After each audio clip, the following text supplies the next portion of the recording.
नमस्कार। एक इन्फॉर्मेशन है, आपके लाभ की हो सकती है। अगर सूचना को, ये इन्फॉर्मेशन को, जानकारी को ध्यान से सुनेंगे और सुनने के बाद समझ में कुछ आए बातें तो अप्लाई करेंगे तो आपको लाभ हो जाएगा।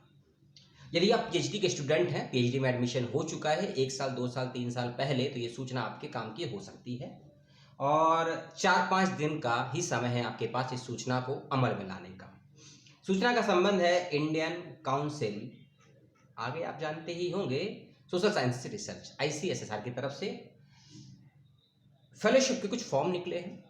4 टाइप्स की फेलोशिप है, उसके फॉर्म निकले हैं, जिसकी डेट्स को लेकर बच्चों में बड़ा ही कंफ्यूजन है कि क्या लास्ट डेट है, कब तक भरना है, कैसे भरना है फॉर्म, कैसे लगाना है प्रपोजल, कब तक भेजना है। ये सब जानकारियां आपको इस वीडियो में मिलेंगी। लेकिन उन सभी बच्चों का धन्यवाद जिन्होंने बताया कि उनको समस्या आ रही है इस फेलोशिप के फॉर्म को भरने में, और मैंने कोई इरादा नहीं बना रखा था कि 23 और 24 के सत्र की 24 और 26 के सत्र की फेलोशिप को लेकर वीडियो में बनाऊंगा। जिन बच्चों को समस्याएं हो रही हैं, जिन्होंने मेरे को अपनी प्रॉब्लम को शेयर किया, उन्हीं के जवाब के परिप्रेक्ष्य में, संदर्भ में, आलोक में ये वीडियो बनाया जा रहा है। तो उन सभी का बहुत बहुत धन्यवाद। और आपके पास भी कोई सवाल हो, कोई उलझन हो, आपकी कोई समस्या हो, कोई द्वंद्व हो, कोई कॉन्फ्लिक्ट हो, कमेंट करके पूछिएगा इसकी फेलोशिप को लेकर।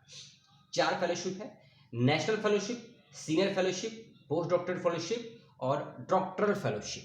ठीक है, फिर से बता देता हूं, national fellowship, senior fellowship, post doctoral fellowship और डॉक्टरल फेलोशिप। ठीक है, और इसमें एक इंक्लूडिंग बोनस फेलोशिप भी है। कौन सी है वो भी आपको आगे बताऊंगा, जो अधिकांश बच्चों को मालूम नहीं होती है। ठीक है, एलिजिबिलिटी पहले सुन लीजिए इसकी। ऐसे विद्यार्थी, शोधार्थी जो इंडिया के, यानी कि भारत के, हिंदुस्तान के, आर्यव्रत के, जम्बूद्वीप के, हिंदुस्तान के किसी भी सेंट्रल यूनिवर्सिटी में शोधार्थी हैं पीएचडी के, या स्टेट यूनिवर्सिटी के शोधार्थी हैं पीएचडी के, या फिर डीम्ड यूनिवर्सिटी के विद्यार्थी हैं पीएचडी के, या फिर किसी प्राइवेट यूनिवर्सिटी के, यानी कि डीम्ड, प्राइवेट, स्टेट, सेंट्रल, किसी भी प्रकार के विश्वविद्यालय के आप यदि शोधार्थी हैं, पीएचडी में आपका एडमिशन हो चुका है और साथ ही साथ में आपके टॉपिक का निर्धारण हो चुका होना चाहिए, और आपके जो भी सुपरवाइजर है, पर्यवेक्षक है, शोध के निर्देशक है, गाइड है, उनका चुनाव भी हो चुका चाहिए। अगर ये 2 चीजें हैं आपके पास, आपके टॉपिक का डिसाइडेशन, टॉपिक का चयन और शोध निर्देशक का चयन यदि हो चुका है, पीएचडी में एडमिशन है, तो ही आप इस फेलोशिप को भर सकते हैं। इसका ध्यान रखिएगा। कुछ कंडीशन में आप फॉर्म नहीं भर सकते हैं। कौन सी कंडीशन है मैं आपको आगे ही बताऊंगा। बेशक आपका एडमिशन है पीएचडी में, बेशक आपके गाइड और टॉपिक डिसाइड हो चुके हैं, फिर भी फॉर्म नहीं भर सकते हैं। कुछ कंडीशन में, कौन सी कंडीशन वो मैं आपको आगे बताऊंगा इसी वीडियो में। देखिए, वीडियो होगा लंबा, इंफॉर्मेशन के लिए ये वीडियो बनाया गया है। स्क्रीन रिकॉर्ड मुझे करना आता नहीं है और वीडियो को एडिट करना भी ज़्यादा सीखा नहीं है। ठीक है, तो जो देख रहा हूँ नोटिफिकेशन में और जो शीट पड़ी है मेरे सामने, उसी को पढ़कर आपको समझाने का प्रयास कर रहा हूँ। एलिजिबिलिटी मैंने आपको बता दी, अभी अधूरी है, पूरी सुन लीजिए। एलिजिबिलिटी तो मैंने आपको बता दी पीएचडी में एडमिशन, लेकिन यूजी पीजी में कुछ परसेंटेज भी इसमें मांगी गई है। क्या परसेंटेज? आपका यूजी के लेवल पे 45% नंबर होना जरूरी है और पीजी के स्तर पर आपका 55% नंबर होना जरूरी है इस फॉर्म को भरने के लिए। एमफिल कर रखा है तो अप्लाई कर सकते हैं, नहीं कर रखा है तो भी अप्लाई कर सकते हैं। ठीक है, जो बच्चे SC ST OBC non creamy layer category में इंक्लूडिंग PWD कैटेगरी में आते हैं, उन सभी बच्चों को 5% का रिलैक्सेशन दिया गया है आरक्षण कैटेगरी के आधार पर। यानी कि यूजी में आपको 45 नहीं, कम से कम 40 चाहिए, और पीजी में आपको 55 नहीं, कम से कम 50% नंबर चाहिए। ठीक है, तो ये परसेंटेज मैंने आपको बता दिया। आपका UG PG state, central, private, deemed कहीं से भी हो, मान्य होगा। एक और बात मैं भूल गया था, अगर आपने अपनी पढ़ाई लिखाई रेगुलर माध्यम से की है, या डिस्टेंस माध्यम से की है, या ओपन के माध्यम से की है, या पत्राचार से की है, या एक्सटर्नल माध्यम से की है, तो भी आप आवेदन कर सकते हैं। ठीक है, एलिजिबिलिटी को मैं इसलिए फोकस कर रहा हूं क्योंकि 2 साल से जो मैं देख रहा हूं यूट्यूब के माध्यम से, लगभग 40 से 60% बच्चों का आवेदन कैंसिल हो जाता है, रिजेक्ट कर दिया जाता है, रद्द कर दिया जाता है, इन्हीं छोटी छोटी सी जानकारियों की अभाव में, और बच्चे अपने फॉर्म को गलत कर देते हैं। ठीक है, तो उम्मीद करता हूं आप वीडियो को समझ पा रहे होंगे, और समझने में यदि तकलीफ हो तो कमेंट करके जरूर बताइएगा, और बताइएगा मेरी गलती कहां हुई है। ठीक है। मैंने पहले बताया था कि कुछ बच्चे फॉर्म को नहीं भी भर सकते हैं, बेशक आपका एडमिशन है पीएचडी में। अब कौन इस फॉर्म को नहीं भर सकता है वो भी बताऊंगा, और कैसे प्रपोजल आपको डिजाइन करना है स्टेप बाय स्टेप वो भी बताऊंगा। और अगर आप अपने प्रपोजल को मुझसे वेरीफाई करवाना चाहते हैं, हिंदी बच्चे, खासकर हिंदी लैंग्वेज के बच्चे और सोशल साइंस के सब्जेक्ट के बच्चे, तो मुझे कैसे अपना प्रपोजल भेजेंगे, कैसे मुझे मेरी फीस भेजेंगे, ये भी आपको समझाऊंगा इसी लंबे चौड़े से वीडियो में, ठीक है। कौन बच्चे इस ICSSR के फॉर्म को नहीं भर सकते हैं उसको भी सुन लीजिए। ऐसे विद्यार्थी जिनका JRF क्लियर है उस फॉर्म को नहीं भर सकते हैं। ऐसे विद्यार्थी जिनको RJNF, MNF, ICAR, CSIR, ICPR, ICMR, ICHR और जवाहर नेहरू मेमोरियल फाउंडेशन यानी कि JNMF मिल रही है। इसके अलावा RJNFSC, RJNFST, RJNFOBC, ये विद्यार्थी भी जो मैंने ये बताए हैं 5-6 नाम आपको, ये बच्चे भी इस आवेदन को नहीं भर सकते हैं, क्योंकि आप लोगों को ऑलरेडी एक फेलोशिप मिल रही है ना, JRF की, ICHR की, ICMR की, ICPR की, ICHR की, ICAR की, ICSSR की अदर फेलोशिप, MNF, RJNF, ठीक है। तो आप इस फॉर्म को नहीं भरेंगे, ध्यान रखिएगा, ठीक है। आप भर भी देंगे, फॉर्म सबमिट भी हो जाएगा, फॉर्म रिजेक्ट भी नहीं होगा, लेकिन आपको एलिजिबल नहीं माना जाएगा इंटरव्यू के लिए। तो अपना समय और पैसा खराब मत करिए और एक सीट को रिजर्व मत करिए, ठीक है। तो आप इस फॉर्म को मत भरिएगा। इसके अलावा अगर आप कहीं PhD कर रहे हैं और कहीं टीचर भी है, कहीं पढ़ा रहे हैं, है ना, आप कहीं PhD कर रहे हैं और कोई टीचर है, पढ़ा भी रहे हैं, असिस्टेंट प्रोफेसर हैं, आप गेस्ट फैकल्टी में हैं, कॉन्ट्रैक्ट में हैं, तो भी आप इस फॉर्म को नहीं भर सकते हैं। विशेष रूप से ध्यान रखिएगा, ठीक है। तो लगभग 2 से 3 मिनट मैंने आपको इस वीडियो में एलिजिबिलिटी को लेकर दिया है। अब ये 4 फेलोशिप हैं, इसके बारे में थोड़ा बहुत जान लीजिए। 4 फेलोशिप कौन कौन सी हैं, जैसे मैंने आपको पहले बताया था स्टार्टिंग में ही। कहाँ गई, एक नेशनल फेलोशिप है आपकी, ठीक है, और एक आपकी सीनियर फेलोशिप है, पोस्ट डॉक्टरल फेलोशिप है और टोटल फेलोशिप है। इन चारों ही प्रकार की फेलोशिप में आपका PhD में एडमिशन होना जरूरी है, इस बात का ध्यान रखिएगा, ठीक है। एलिजिबिलिटी के साथ साथ अब थोड़ी सी और बात कर लेते हैं ड्यूरेशन की, ठीक है। ये फेलोशिप आपको जो प्राप्त होगी, इसका लाभ केवल 2 सालों के लिए प्राप्त होगा, ठीक है। और इस फेलोशिप को आप एक बार लेने के बाद दोबारा से आवेदन नहीं कर सकते हैं, या कर सकते हैं, इसको लेकर अभी तक कोई नोटिफिकेशन, क्लैरिफिकेशन, डिक्लेरेशन, घोषणा नहीं आई है इस संस्थान की तरफ से।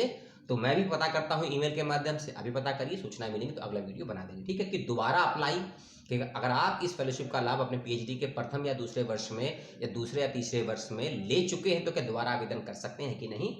90% तो नहीं कर सकते हैं, लेकिन फिर भी कंफर्म नहीं हूं मैं, इसका ध्यान रखिएगा, ठीक है। 2 साल की फेलोशिप है, आपको मिलेगी। और मैंने आपसे पहले कहा था कि एक बोनस फेलोशिप भी है ना, इन 4 के अलावा, वो है पार्ट टाइम डॉक्टर फेलोशिप। ये वाला क्या है, ये शॉर्ट टर्म इसको बोलते हैं ना, शॉर्ट टर्म डॉक्टर फेलोशिप या पार्ट टाइम डॉक्टर फेलोशिप। इसके लिए भी एलिजिबिलिटी 2 ही है।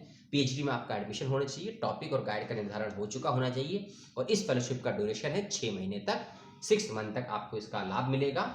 और जो आपको वो मिलेगा स्टाइपेंड, वो मिलेगा 20,000 रुपये पर मंथ का, और कंटेंजेंसी 10,000 की। और जो 2 साल वाली फेलोशिप है उसमें भी आपको 20,000 रुपये प्रति माह दिया जाएगा, और 20,000 की आपको कंटेंजेंसी दी जाएगी। ये होगी एनुअल आपकी, है ना, हाँ एनम है। जो कंटेंजेंसी है फुल टाइम की फेलोशिप में जो 2 साल वाली है, उसमें मिलेगी 20,000 की कंटेंजेंसी, साल में 2 बार, ठीक है, क्योंकि 2 साल की है, और पर महीने आपको मिलेगा 20,000 रुपया, ठीक है, ध्यान रखिएगा। शॉर्ट टर्म वाली में मिलेगा आपको 6 महीने तक पैसा मिलेगा, हर महीने 20,000, और कंटेंजेंसी आपको मिलेगी 10,000 रुपये की एक बार में, ठीक है। ये अमाउंट की राशि है। तो एलिजिबिलिटी मैंने आपको बता दी, डेडलाइन है इसकी, जो साथ में बताना भूल गया, स्टार्टिंग में बताया था। कुछ लोगों को लगता था कि 25 अक्टूबर है, तो मेरे हमारे एक मित्र हैं, उनके माध्यम से आज ये सूचना मिली कि किसी ने उनको एक फोटो या स्क्रीनशॉट लेकर भेजे, जिसमें बताया गया कि 27 अक्टूबर लास्ट डेट है। दिमाग खन का, थोड़े से हम भी सन के और थोड़ा सा सर्च किया, मिल गई जानकारी आइडेंटिटी करने के बाद में, तो मालूम चला कि 31 अक्टूबर 2023 इसकी लास्ट डेट है फॉर्म को फिलअप करने की, ठीक है। तो आप सभी 31 अक्टूबर 2023 तक इस फॉर्म को भर सकते हैं, ICSSR के इन चारों में से किसी भी फेलोशिप के लिए, जो भी आपकी एलिजिबिलिटी हो, ठीक है।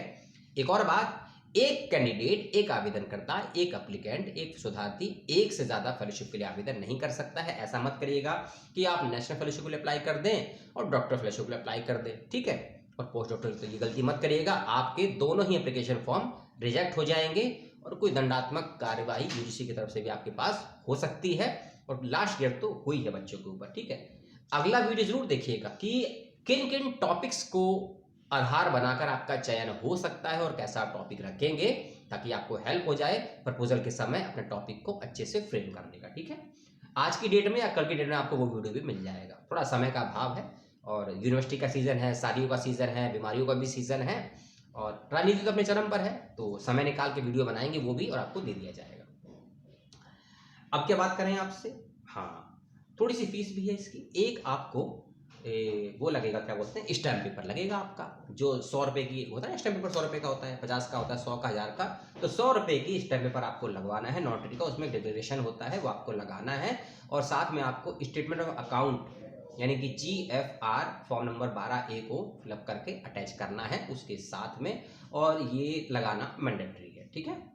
और ये फॉर्म वगैरह आपको वेबसाइट से मिल जाएगा, खोज खा लीजिएगा आप, थोड़ा बहुत आप सर्च कर लीजिए, ठीक है, मिल जाएगा आपको। अब बात कर लेते हैं प्रपोजल की, जो बड़ी मैंडेटरी चीज है। बिना प्रपोजल लगाए आपका फॉर्म सबमिट भी नहीं होगा, और अगर सबमिट हो गया गलती से तो रिजेक्शन होना तय है, ठीक है।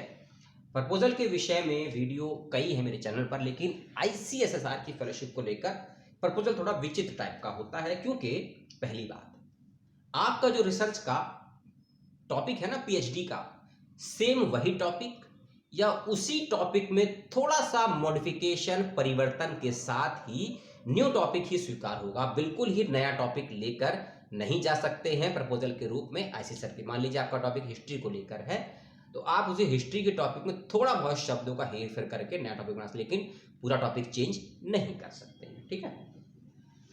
आपको अपना एक इन शॉर्ट में SOP यानी कि रिसर्च स्टेटमेंट ऑफ पर्पस इसको बोलते हैं, वो भी बनाकर तैयार रखना है, कम से कम 200 से 300 शब्दों के बीच में, ठीक है। और आपका जो कंप्लीट रिसर्च प्रपोजल होगा वो कम से कम 3000 से लेकर ज़्यादा से ज़्यादा 5000 शब्दों के बीच में होना चाहिए। और रिसर्च प्रपोजल आपको टाइप करना है, हाथ से लिखा हुआ स्वीकार नहीं है, और भाषा हिंदी या इंग्लिश दोनों में से कोई भी हो सकती है। बाइलिंगुअल लैंग्वेज में प्रपोजल तैयार नहीं कर सकते हैं, या प्रॉपर्ली हिंदी या प्रॉपर्ली इंग्लिश में ही आपको अटैच करना होगा, ध्यान रखिएगा। जो आपका इंटरव्यू होगा और जो अलग चीज़ें होंगी उसकी बातें बाद में करेंगे, ठीक है, पहले प्रपोजल की बात। अब आते हैं स्टेप बाय स्टेप प्रपोजल में क्या क्या बातें आपको मेंशन करनी है और कैसे कैसे लिखना है। छोड़ दें वीडियो को यहाँ तक क्योंकि लंबा हो जाएगा, 2 मिनट और ले लेते हैं, ठीक है। अपना टॉपिक चुन लीजिएगा आप, उसके बाद अपने एब्स्ट्रैक्ट बनाइएगा। एब्स्ट्रैक्ट मतलब सार आपका क्या है उसको बनाना है, ठीक है। उसके बाद आपको इंट्रोडक्शन देना है, भूमिका इसको बोलते हैं, प्रस्तावना 300 से 400 शब्दों का बनाइएगा, है ना। फिर आपको रिव्यू ऑफ लिटरेचर भी देना है, 300 to 400 के वर्ड्स में, ये भी आपको देना है। फिर आपको देना है रिसर्च के कुछ क्राइटेरिया को लेकर, आप रिसर्च जिस विषय पर करना चाहते हैं उसका क्या आइडेंटिफिकेशन है, इसके बारे में आपको छोटा सा मोटा मोटा लिखना है, 200 से 300 शब्द, लगभग आधे पेज के बीच में। आपके स्टडीज के ऑब्जेक्टिव्स क्या है, आप जिस विषय पर काम करेंगे, अध्ययन करेंगे, उसके उद्देश्य क्या है, उसको भी आपको मेंशन करना होगा 100 से 150 शब्दों में। ये मैं बता रहा हूं मिनिमम क्राइटेरिया, इसको ज्यादा भी कर सकते हैं और मिनिमम को मीडियम में भी ला सकते हैं। ये आपकी रिसर्च की विशेष क्षमताओं के अभ्यास पर ही तय होगा। अगर आपने रिसर्च को अच्छे से, क्योंकि सर्च से पहले रिसर्च है, और री जहां होता है वहां होता है रिव्यू ऑफ लिटरेचर, क्योंकि अगर आपने रिव्यू ऑफ लिटरेचर अच्छे से कर रखा होगा तो सर्च से पहले रिसर्च आप अच्छे से समझते होंगे, क्योंकि ऑब्जेक्टिव ऑफ स्टडीज के बाद का अगला टॉपिक है रिव्यू ऑफ लिटरेचर। ये आपको देना बहुत जरूरी भी है, इसको ध्यान रखिएगा, ठीक है। इसके अलावा आपके रिसर्च के क्वेश्चन क्या है ये आपको फ्रेम करने होंगे, और आपकी हाइपोथेसिस, कल्पना, पराकल्पना, ये क्या है ये भी आपको मेंशन करना होगा अपने research proposal. Step by step मैं आपको बता रहा हूं, ऊपर नीचे मत करिएगा, ठीक है।